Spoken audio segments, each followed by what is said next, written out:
തെറ്റ് ചെയ്യുന്നവൻ മനുഷ്യനാണ്, അതിനെക്കുറിച്ച് ഓർത്ത് ദുഃഖിക്കുന്നവൻ മഹർഷിയാണ്. എന്നാൽ അതിൽ അഭിമാനം കൊള്ളുന്നവൻ പിശാചാണ്. മനുഷ്യനാണോ തെറ്റുകളുണ്ടാവും, തെറ്റുകൾ പറ്റിയിരിക്കും. പാപം ചെയ്യാത്തവർ ആരെങ്കിലും ഉണ്ടോ? നിങ്ങളിൽ പാപം ചെയ്യാത്തവർ ആരെങ്കിലും ഉണ്ടെങ്കിൽ ഈ സ്ത്രീ ആദ്യം കല്ലെറിയട്ടെ എന്ന് യേശുക്രിസ്തു പറഞ്ഞപ്പോൾ കല്ലെറിയാൻ ഓങ്ങിയ കൈകളിൽ നിന്ന് കല്ലുകൾ താഴെ വീഴുന്നതിനെപ്പറ്റി നമ്മൾ വായിച്ചിട്ടുണ്ട്. യേശുക്രിസ്തുവിൻ്റെ കാലത്തും അതിനു മുമ്പും അതിന് പിമ്പും തെറ്റുകൾ മനുഷ്യൻ ചെയ്യാറുണ്ട് എന്നിത് വ്യക്തമാക്കുന്നു. മനുഷ്യർ അറിയാതെയും അറിഞ്ഞുകൊണ്ടും തെറ്റുകൾ ചെയ്യാറില്ല. അറിയാതെ ചെയ്ത തെറ്റുകൾ പിന്നീട് അവർ ആവർത്തിക്കാറില്ല എന്നതൊരു സത്യമാണ്. ബോധപൂർവം ചെയ്യുന്ന പാപകർമ്മങ്ങൾ ക്ഷമിക്കപ്പെടാവുന്നവയല്ല.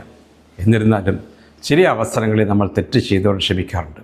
ഞങ്ങളോട് തെറ്റ് ചെയ്തവരോട് ഞങ്ങൾ ക്ഷമിച്ചതുപോലെ ഞങ്ങളുടെ തെറ്റുകൾക്കും ഞങ്ങളോടും ക്ഷമിക്കണമേ എന്ന നിത്യപ്രാർത്ഥന പാപമോചനം ലഭ്യമാക്കും എന്നാണല്ലോ വിശ്വാസം. ചെയ്തു പോയ തെറ്റിനെ ഓർത്ത് പശ്ചാത്തപിക്കുന്നതും നല്ലതാണ്, പാപമോചനത്തിന് ഉതകുന്നതാണ്. തെറ്റുകളെ ഓർത്ത് ദുഃഖിക്കുന്നവൻ മഹർഷിയാണ്. എന്നാൽ ചെയ്തു കൂട്ടിയ തെറ്റുകളെ ഓർത്ത് അഭിമാനിക്കുന്നവൻ പിശാചുമാണ്. ശുഭദിനം.